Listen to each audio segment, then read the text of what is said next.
26 मार्च 2003 के दिन गुजरात में हर दिन की तरह सूरज उगा।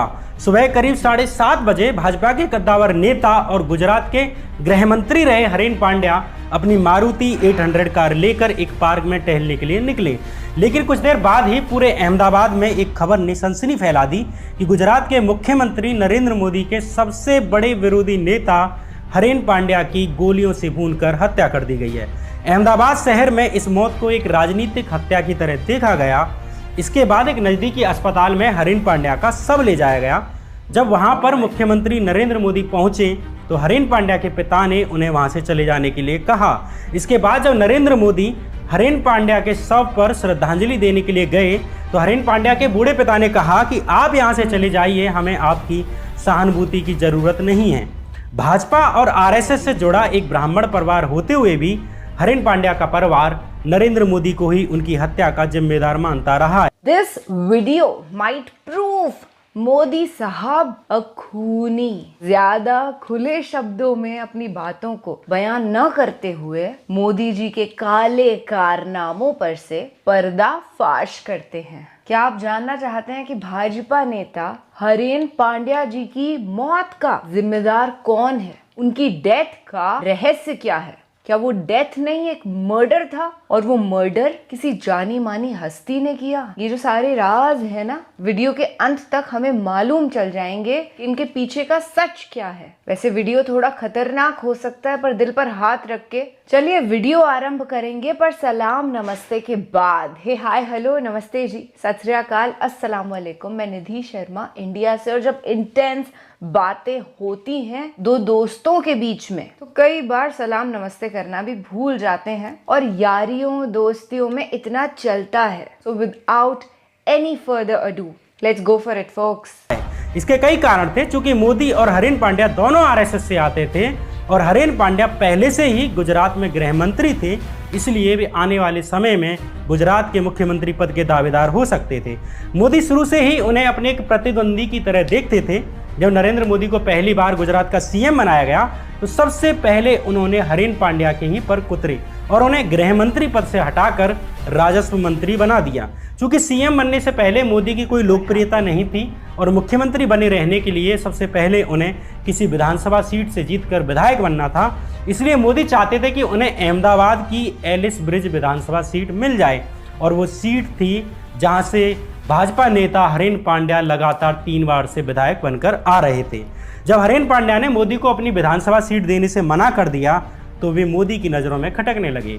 इसी बीच जब गुजरात में दंगे होने लगे, 3000 से अधिक लोगों की हत्याएं हुई, जांच होने लगी कि इतने बड़े स्तर पर दंगे किसने कराए, तब एक खबर उड़ने लगी कि मोदी के एक मंत्री ने मोदी की एक सीक्रेट मीटिंग को लेकर एक जांच आयोग को बयान दिया है। हरेन पांड्या की जासूसी होने लगी इसके बाद, और खुफिया विभाग के एक आईपीएस अधिकारी की डायरी से पता चलता है कि ये जासूसी नरेंद्र मोदी के कहने पर हरेन पांड्या की जा रही थी। हरेन पांड्या को मंत्रिमंडल से बाहर निकाल दिया गया और दंगों के तुरंत बाद हुए चुनाव में नरेंद्र मोदी ने उन्हें टिकट भी नहीं दी। कुछ महीने बाद ही हरेन पांड्या की इसके बाद रहस्यमय तरीके से हत्या हो जाती है। इस हत्या को एक राजनीतिक हत्या की तरह देखा गया।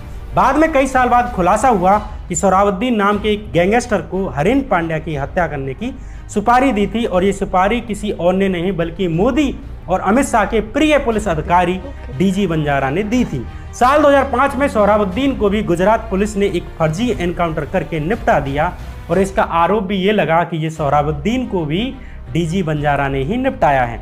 सोहराबुद्दीन ने जिस तुलसी प्रजापति को पैसे देकर हरेन पांड्या को मरवाया था, उस तुलसी प्रजापति को भी सोहराबुद्दीन के बाद अगले ही साल गुजरात पुलिस ने एनकाउंटर में निपटा दिया। और सबसे बड़ी बात कि सोहराबुद्दीन और तुलसी प्रजापति दोनों की हत्या के मामले की सुनवाई कर रहे थे सीबीआई के जज लोया, और साल 2014 में इस मामले की सुनवाई के दौरान ही जज लोया की भी रहस्यमय तरीके से मौत हो जाती है। ये ऐसी कड़ियां हैं जिन्हें जोड़ा जाए तो एक सीधी कड़ी बनती है जो साल 2002 से शुरू होकर साल 2014 तक जाती है। इसलिए आज के इस एपिसोड में हम इस सवाल के जवाब तलाशने की कोशिश करेंगे कि हु किल्ड हरेन पांड्या, हरेन पांड्या को किसने मारा।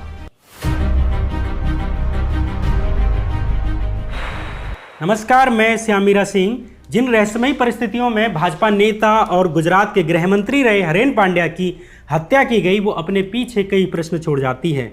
26 मार्च 2003 की सुबह हरीन पांड्या अपनी मारुति कार लेकर हमेशा की तरह अहमदाबाद के लॉ गार्डन मॉर्निंग वॉक के लिए पहुंचे। इधर उनकी पत्नी जागृति पांड्या अपने बच्चे को स्कूल के लिए तैयार कर रही थी, जिसका स्कूल सुबह के 7 बजे से शुरू होता था। लेकिन काफ़ी वक्त बीत जाने के बाद भी हरीन पांड्या घर नहीं लौटे। उनकी पत्नी को चिंता होने लगी। तभी सुबह के 10 बजे करीब, यानी हरीन पांड्या के घर से निकलने के करीब 3 घंटे बाद, हरीन पांड्या की सेक्रेटरी नीलेश भट्ट को एक कॉल आई। वे तुरंत भागकर लॉ गार्डन पहुंचते हैं। वहां जाकर देखा तो लॉ गार्डन के पार्किंग एरिया में खड़ी हरीन पांड्या की कार में उनकी लाश पड़ी हुई है, जिसे कि गोलियों से भून दिया गया था। इसके बाद इस मामले की जांच शुरू हुई और पुलिस ने यादराम नाम के एक ठेला लगाने वाले को एकमात्र गवाह के रूप में पेश किया।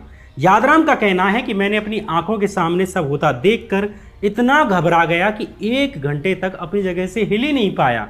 इसके बाद मैंने अपने सेठ जी को फ़ोन किया। गुजरात पुलिस के गवाह यादराम के अनुसार 2 अज्ञात गुंडों ने हरीन पांड्या को उनकी कार की खिड़की से बंदूकें मारी।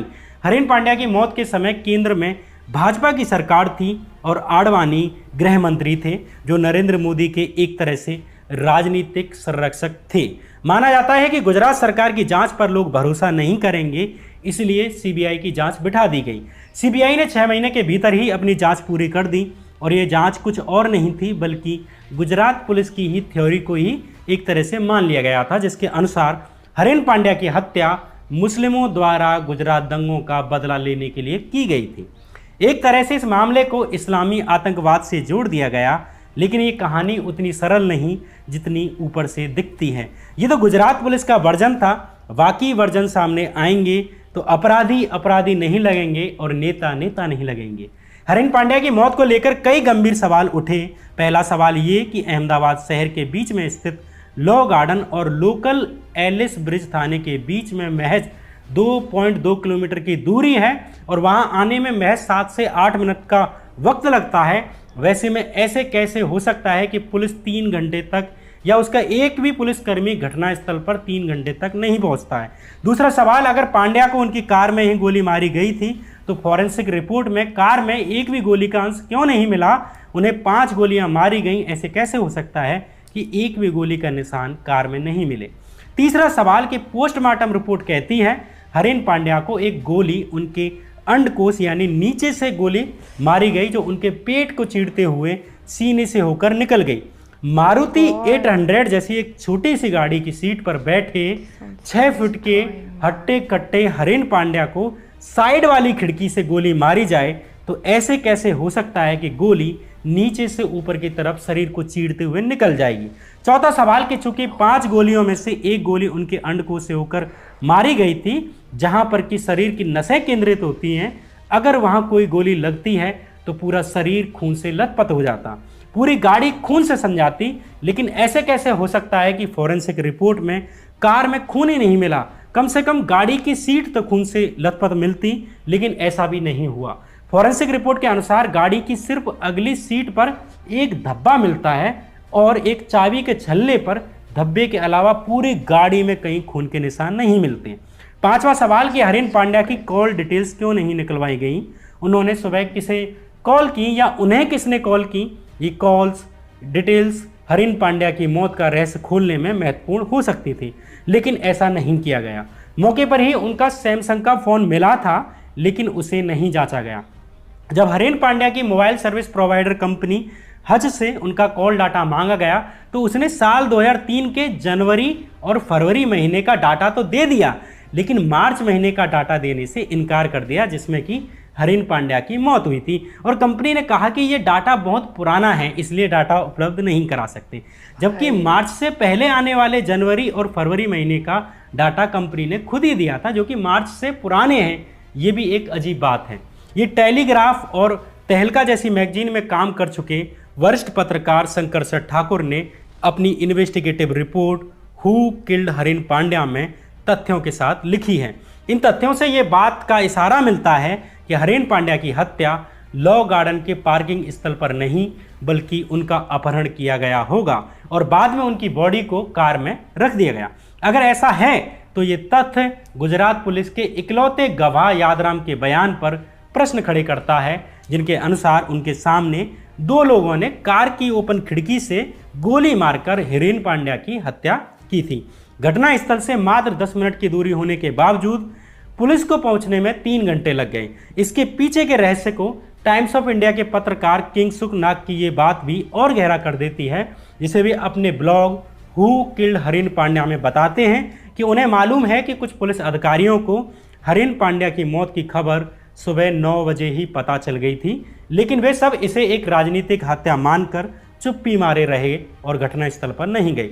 अब यह बड़ा सवाल उठता है कि अगर पुलिसकर्मियों को 9 बजे ही खबर लग गई थी तो 7-8 मिनट दूर पार्क पहुंचने में 10:30 तक का वक्त कैसे लग गया। इन तमाम सवालों से लगता है कि गुजरात पुलिस खुद भारी दबाव में थी या किसी के निर्देशों के अंतर्गत काम कर रही थी। जैसे कि शंकरसर ठाकुर ने अपनी इन्वेस्टिगेटिव रिपोर्ट में लिखा है कि इस बीच एलिस ब्रिज पुलिस को कंट्रोल रूम से एक और फोन आता है कि पता करो लॉ गार्डन्स में क्या हो रहा है, वहाँ कुछ हंगामा हो रहा है, कुछ अफवाहें चल रही हैं। इसके बाद एक और सब इंस्पेक्टर YA शेख रवाना होते हैं, लॉ गार्डन्स के आधे रास्ते तक पहुंच पाते हैं कि तभी कंट्रोल रूम से उनके पास एक और कॉल आता है कि परमल गार्डन्स जाना है, ना कि लॉ गार्डन्स। वे अपना रास्ता बदल लेते हैं और 10:50 पर उनके पास एक और कॉल आती है और उन्हें फिर से लॉ गार्डन्स जाने के लिए कहा जाता है।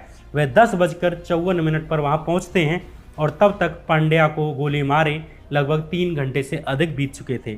और यह जानकर आपको हैरानी होगी कि वाई शेख के साथ ही सब इंस्पेक्टर नाइक, जो लॉ गार्डन्स के लिए शेख से पहले भी रवाना हुए थे, वे भी अभी तक घटनास्थल पर नहीं पहुंचे थे। तब वह आखिर कौन था जो उस समय लोकल पुलिस को आदेश दे रहा था, जो जगह महज 10 मिनट के फासले पर थी, वो पहुंचने में इतना वक्त क्यों लग गया, वो भी एक नहीं 2-2 पुलिसकर्मियों को। इन तमाम महत्वपूर्ण कड़ियों को दरकिनार करते हुए सीबीआई ने हरेन पांड्या की हत्या के लिए हैदराबाद के एक 30 साल के नौजवान असगर अली को जिम्मेदार ठहराया।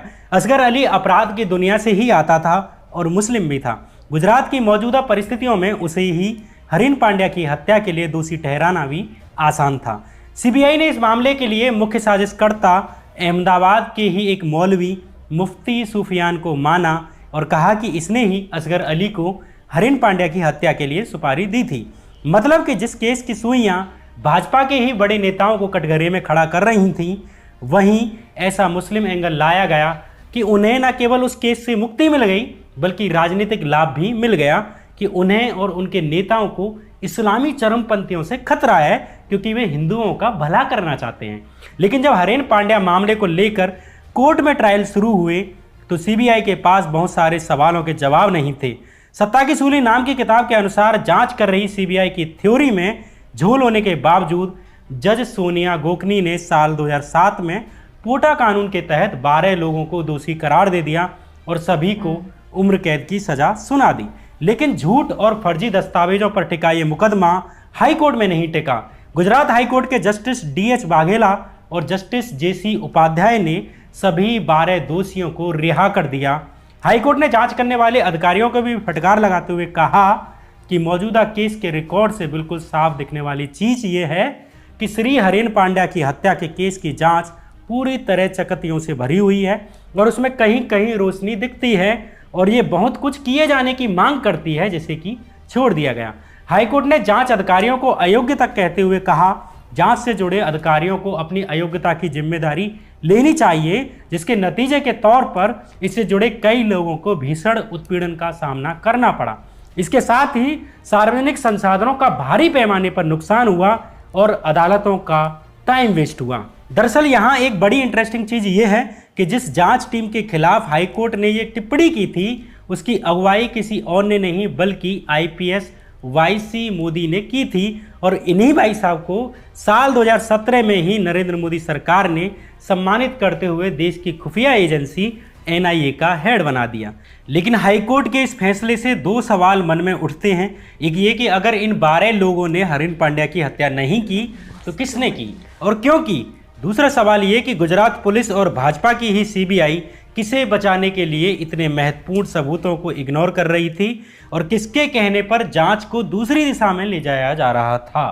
हरेन पांड्या की हत्या किसने की, इसे लेकर एक महत्वपूर्ण खुलासा एक गवाह ने किया। साल 2018 में सोहराबुद्दीन शेख गैंग के एक मेंबर मोहम्मद आजम खान ने मुंबई की एक ट्रायल कोर्ट में कहा कि सोहराबुद्दीन शेख, जिसे कि गुजरात पुलिस ने एक फर्जी एनकाउंटर करके मार गिराया था, उस सोहराबुद्दीन शेख ने मुझे बताया था कि उसे गुजरात के गृह मंत्री यानी कि हरीन पांड्या की हत्या करने के लिए डीजी बंजारा ने सुपारी दी थी। डीजी बंजारा वही जिन्हें अमित शाह और नरेंद्र मोदी का सबसे खास अधिकारी माना जाता है। डीजी बंजारा को गुजरात में एनकाउंटर स्पेशलिस्ट के नाम से जाना जाता था। अब सवाल उठता है कि नरेंद्र मोदी और अमित शाह के खास अधिकारी डीजी बंजारा ने किसके कहने पर हरीन पांड्या की हत्या की सुपारी दी होगी। खैर, ये एक रहस्य है, लेकिन इस रहस्य को अगर कड़ियों से जोड़ें तो जवाब ढूंढना उतना मुश्किल नहीं है। जो बात सोहराबुद्दीन के दोस्त आजम खान ने कही, वही बात गुजरात साबरमती जेल के एसपी रहे आईपीएस अधिकारी संजीव भट्ट ने भी कही थी। उन्होंने बताया था कि साबरमती जेल में असगर अली ने, जो कि हरीन पांड्या की हत्या के आरोप में साबरमती जेल में कैद था, उसने बताया था कि सोहराबुद्दीन प्रजापति के गुर्गे तुलसीराम प्रजापति ने ही हरीन पांड्या की हत्या की थी। संजय भट्ट के अनुसार असगर अली ने उन्हें बताया था कि सोहराबुद्दीन ने हरीन पांड्या की हत्या के लिए सबसे पहले उसे ही कॉन्ट्रैक्ट किया था और इस काम के लिए उसे अहमदाबाद भी लाया गया था और इसके बाद उसने हरीन पांड्या की रेकी भी की थी, लेकिन लास्ट मौके पर वह पलट गया और हैदराबाद वापस लौट गया।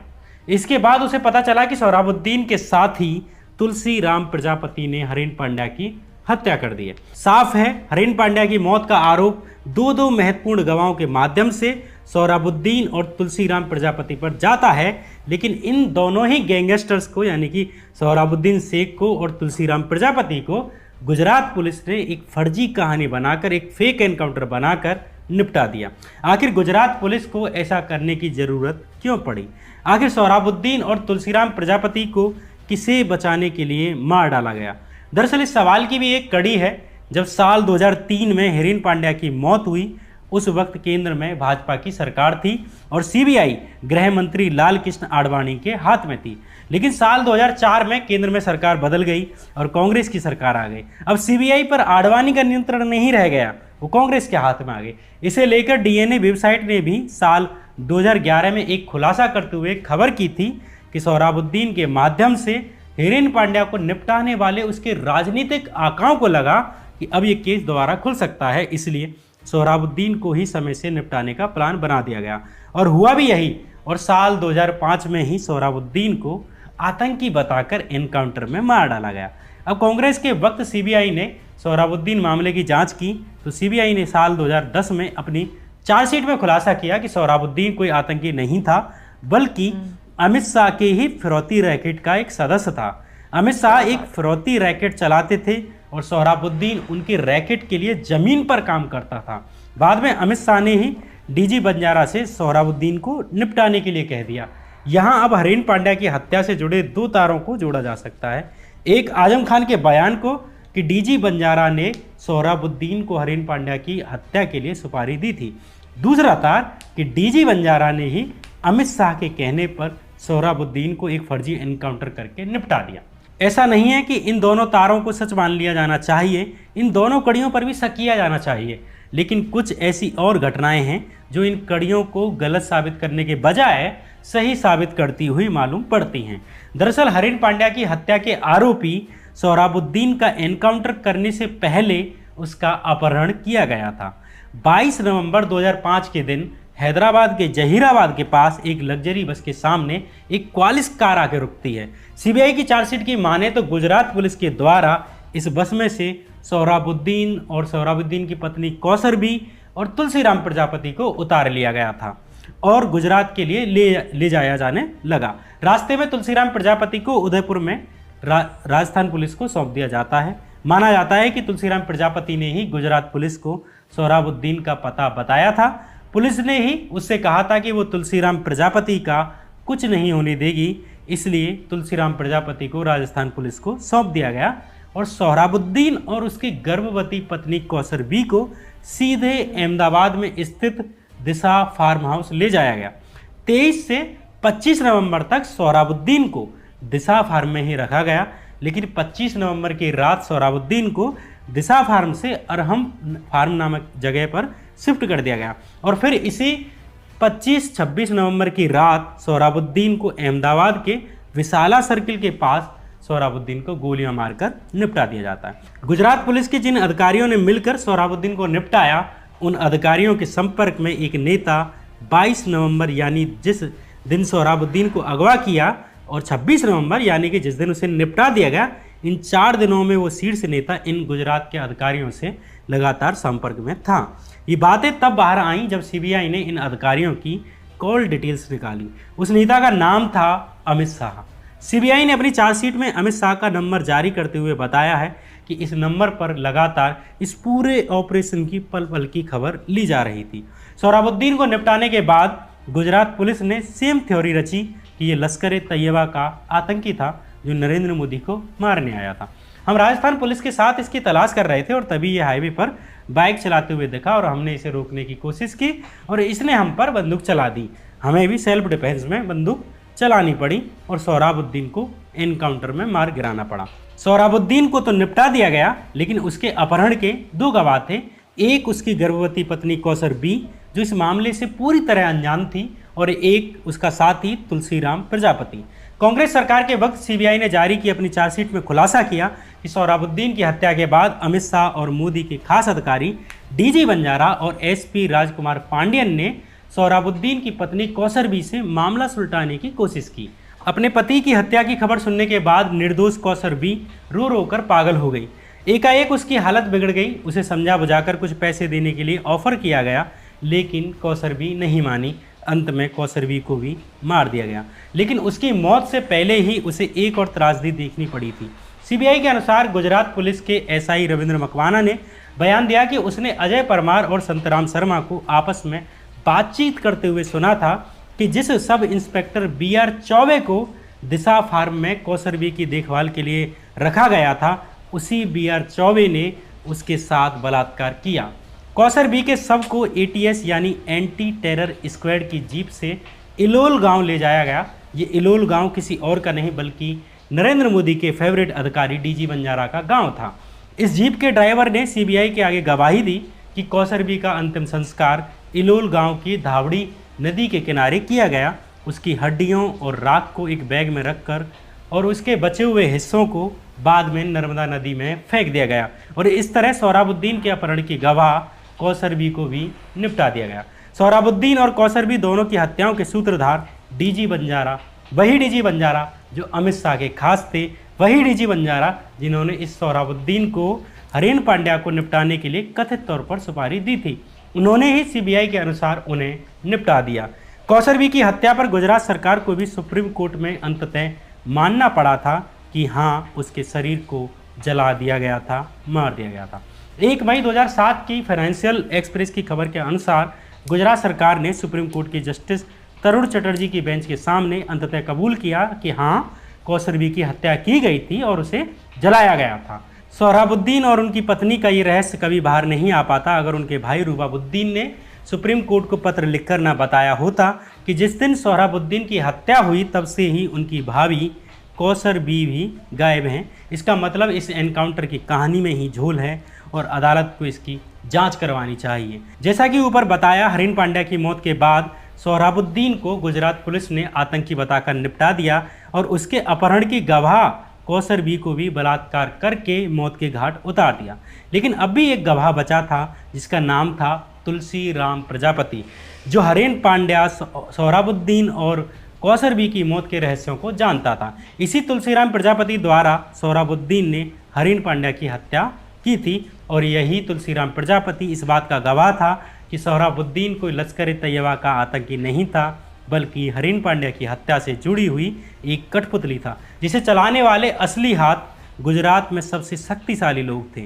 हरीन पांड्या की मौत के मामले में राजनीतिक आकाओं को बचाने के लिए तुलसीराम प्रजापति का निपटाना जरूरी हो गया और हुआ भी यही। सोहराबुद्दीन की मौत के 1 साल के भीतर ही 28 दिसंबर 2006 की सुबह 5 बजे तुलसीराम प्रजापति की पुलिस कस्टडी में ही हत्या कर दी गई। सीबीआई की चार्जशीट के मुताबिक इस एनकाउंटर में भी डीजी बंजारा की ही केंद्रीय भूमिका थी। इस केस में भी कहा गया कि तुलसीराम प्रजापति पुलिस की कस्टडी से भाग गया था। जब पुलिस ने छानबीन की तो उसे समर्पण करने के लिए कहा, लेकिन उसने फायरिंग कर दी और पुलिस को सेल्फ डिफेंस में बंदूक चलानी पड़ी और तुलसीराम प्रजापति का एनकाउंटर करना पड़ा। वही कहानी कि अपराधी कस्टडी से भाग रहा था और पुलिस को सेल्फ डिफेंस में एनकाउंटर करना पड़ा। कमाल की बात है, राम राज्य में तुलसीराम के नाम में लगा राम भी तुलसीराम प्रजापति को बचा नहीं सका। अगर ये तुलसी प्रजापति कोई मुस्लिम होता तो इस कहानी में ये भी जोड़ दिया जाता कि ये लश्कर तैयबा का आदमी था जो हिंदू हृदय सम्राट को मारने आया था। और इस खबरों पर जनता की क्या प्रतिक्रियाएं रहती, ये आप भी सोच सकते हैं। दरअसल भारतीय आपराधिक मामलों में इस्लामी एंगल, मुस्लिम एंगल आलू की तरह है, जिसे किसी भी सब्जी में डालकर अच्छा स्वाद तैयार किया जा सकता है। उन दिनों गुजरात 2002 दंगों के कारण काफ़ी संवेदनशील स्थिति से गुजर रहा था। गुजरात में कोई भी बड़ी घटना होती और उसका जिम्मा पाकिस्तान की ISI, लश्कर तैयबा, दाऊद इब्राहिम और अंत में लोकल मुस्लिमों पर ही डाल दिया जाता। सिर्फ मुस्लिम नाम ही नहीं पकड़ा जाता, बल्कि ऐसे मुस्लिम नाम को चुना जाता, ऐसे मुस्लिम नाम को पकड़ा जाता जिसकी पृष्ठभूमि भी थोड़ी सी आपराधिक किस्म की रही होती, ताकि आसानी से आम जनता में ये विश्वास बनाया जा सके कि अमुक घटना या अमुक अपराध उसी ने किया होगा। इसी तरह ये कॉन्सेप्ट सत्ताधारी पार्टी की 3 तरह से मदद करता था। एक तो ये कि इससे असली अपराधियों को बचाया जा सकता था। दूसरा, इससे गुजरात में सांप्रदायिक आधार पर जनता को बांटने में मदद मिलती थी और अंततः इसका राजनीतिक लाभ मिलता था, वोट बढ़ती थी। तीसरा, इससे आम जनता में ये संदेश जाता था कि एनकाउंटरों के माध्यम से राज्य में कानून का शासन लाया जा रहा है और अपराधियों को निपटाया जा रहा है, और ये काम सिर्फ और सिर्फ एक शक्तिशाली नेता ही कर सकता है। गुजरात में मोदी के शासन के ऊपर किताब लिखने वाले रिटायर्ड IAS हर्ष मंदर अपनी किताब between memory and forgetting, massacre and the Modi years in Gujarat में लिखते हैं कि ये वो दौर था जब गुजरात में जगह जगह एनकाउंटर हुए। करीब 22 ऐसे लोगों को पुलिस के द्वारा निपटाया गया जिन पर मोदी की हत्या की साजिश रचने और आतंक फैलाने का आरोप लगाया गया। बाद में जांच करने पर कईयों एनकाउंटर फर्जी निकले। दरअसल उन दिनों गुजरात में बहुत से मुस्लिमों का ये कहकर एनकाउंटर कर दिया गया कि ये आतंकी थे और मोदी की हत्या करने आए थे। नरेंद्र मोदी की जान को खतरा बताकर एनकाउंटर कर देने के कई फायदे थे। पहला, इससे ये संदेश जाता था कि नरेंद्र मोदी की जान को खतरा इसलिए है क्योंकि वे हिंदुओं के हित की सोचते हैं। इससे नरेंद्र मोदी के हिंदू हृदय सम्राट वाली इमेज बिल्ड होती थी। गुजरात में उन दिनों ऐसी बहुत सी खबरें आती थीं कि मोदी, RSS नेताओं और भाजपा नेताओं की हत्या की साजिश रचने वालों को पकड़ लिया गया। अब जबकि मोदी केंद्र में प्रधानमंत्री तक बनाए हैं, तब भी आपको हर साल ऐसी कोई ना कोई खबर मिल जाएगी जिसमें कि प्रचारित किया जाता है कि मोदी की जान को खतरा है। ये एक सोची समझी टेक्निक है जिससे हिंदू वोटों में संवेदनाएं पैदा की जाती हैं और हिंदू हृदय सम्राट की इमेज भी बिल्ड की जाती है। इसी टेक्निक पर चलते हुए हरीन पांड्या की हत्या को, जिसे कि उनका खुद का परिवार एक राजनीतिक हत्या के तौर पर देख रहा था और पत्रकार भी इस हत्या को एक राजनीतिक हत्या के तौर पर देख रहे थे, उस घटना को भी मुस्लिमों पर डाल दिया गया और उल्टा इसे भाजपा और मोदी के फेवर में कर दिया गया। ये थी हरीन पांड्या की मौत की कहानी। इससे पिछली वीडियो में सोहराबुद्दीन और अमित शाह के संबंधों के ऊपर एक वीडियो बनाई है, उसकी लिंक भी इस वीडियो की डिस्क्रिप्शन में मिल जाएगी। इसी सोहराबुद्दीन का केस सुन रही जज लोया की भी संदिग्ध परिस्थितियों में मौत हो गई थी। जज लोया की मौत के रहस्यों के ऊपर भी एक विस्तार से वीडियो बनाई है, उसे भी आप देख सकते हैं और उनका लिंक भी आपको डिस्क्रिप्शन में मिल जाएगा। इन सभी वीडियो को देखकर आप हरीन पांड्या, सोहराबुद्दीन शेख, तुलसीराम प्रजापति और आखिर में जज लोया की मौत के रहस्य को समझ जाएंगे। जज लोया से जुड़ी इस सीरीज का ये आखिरी वीडियो है। आप सबने मुझे इतने धैर्य से सुना, इसके लिए आपका बहुत बहुत शुक्रिया, आभार। ये सीरीज उन ईमानदार जज लोया के लिए समर्पित है जिन्होंने अपने पिता से कहा था, मैं तबादला ले लूँगा, मैं नौकरी छोड़ दूंगा, मैं गांव जाकर खेती कर लूँगा, लेकिन गलत फैसला नहीं सुनाऊंगा। ऐसे जजों को बचाए जाने की ज़रूरत है। अगर न्यायाधीश नहीं बचेंगे तो न्याय नहीं बचेगा। अगर न्याय नहीं बचेगा तो हमारे पास कहने का वो आखिरी कारण भी नहीं बचेगा जिसके आधार पर हम दावा कर पाएँ कि हम इंसान हैं और मोहब्बत में यकीन रखते हैं। तय आपको करना है कि सत्ता के लिए पिपासू हो चुके नेताओं को बचाना है या न्याय, शांति, प्यार, भाईचारा और मोहब्बत में यकीन रखने वाले छोटे छोटे आम इंसानों को। राजनीति का चोला ओढ़ करके घूमते हुए ये जल्लाद कब तक हमारे देश में रूल करेंगे, बड़ा सवाल है। और श्याम मीरा सिंह भाई साहब, इनके जैसा योद्धा मैं कहूँगी, हमारे देश के अंदर ऐसे ही युवाओं की ज़रूरत है जो बिना डरे सामने आ सकें। इतने रिस्की होते हैं ये बड़े नेतागण। आपने देखा पोल पट्टी जो सारी खुली इस वीडियो के अंदर कि कैसे रैकेट्स चलते हैं, मर्डर्स होते हैं और उन्हीं मर्डर्स को जनता का दिल जीतने की टूल की तरह इस्तेमाल किया जाता है। बचपन से सुनते थे डर्टी पॉलिटिक्स और बड़े होके प्रैक्टिकली देखा कि कैसे पॉलिटिक्स डर्टी हो जाती है। राहुल गांधी जी जो हैं उनका बड़ा ही क्लीन रिकॉर्ड है। Let's see what happens in future. फिलहाल हम उन्हें सपोर्ट करते हैं, साथ ही साथ हम ये कहते हैं कि इस दफ़ा जैसे एनडीए है, अगली दफ़ा इंडिया होगा और वो अगली दफ़ा कुछ ही महीनों में आ जाएगा, साल नहीं लगेंगे, क्योंकि मोदी जी की जो सरकार है वो ऑलरेडी डगमगा चुकी है। चलिए फिलहाल मैं तो आपसे लेती हूँ इजाज़त, पर आप अपनी विचारधारा को कमेंट सेक्शन में ज़रूर व्यक्त करिएगा कि क्या राइट नाउ ये वीडियो देखने के बाद महसूस कर रहे हैं। क्या गुंडा राज चल रहा है, जंगल राज चल रहा है या राम राज?